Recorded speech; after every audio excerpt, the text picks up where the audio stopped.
кабар. Кыргызстандагы коронавирус учурдагы абалдын текстик баяндамасы. Министр ооруган жокмун деген бейтаптардын сөзү чындыкка дал келбейт. Буга чейин соц тармак жана мессенджерлерде коронавирустан айыгып үйлөрүнө чыгарылган айрым бейтаптардын мен ооруган жокмун деген видеолору тарап кеткен. Бишкек 5 апрель бейтап коронавирустун белгилерин өзү байкабай, дени сактары сезилгени менен организминдеги вирус анын айланасындагылар үчүн кооптуу. Бул тууралуу Саламаттык сактоо министри Сабыржан Абдикаримов брифинг учурунда билдирди. Ведомство жетекчиси социалдык тармактарда айрымдар оорубасам деле жаткырып коюшту дары беришкен жок деген маанайда билдирүүлөр тарап жатканына токтолду. Оорубаган адамды кармап туруунун бизге эч кызыкчылыгы жок.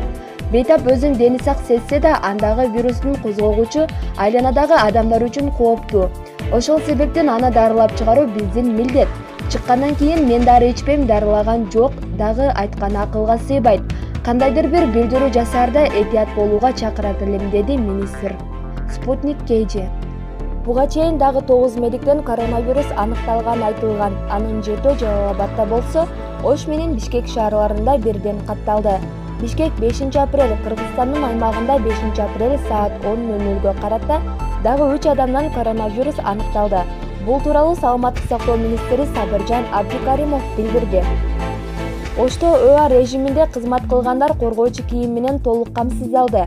Жалпысынан Кыргызстанда 147 адам коронавирус жуктуруп, анын 9-у сакайды. Вируска кабылган алгачкы бейтап 2 апрелде көз жумду. Ал Ноокат районунун 61 жаштагы тургун эли. Ошондой эле 4 апрелде өлкө боюнча 9 дарыгер COVID-19 жуктуруп алганы кабарланды.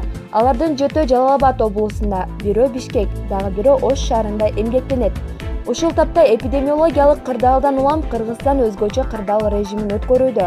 Ал эми Бишкек, Ош жана Жалал Абад шаарларында, Ноокат, Кара Суу жана Сузак райондорунда 15 апрелге чейин өзгөчө абал киргизилген. Экинчи режим каталыраак болуп саналат. Спутник KG.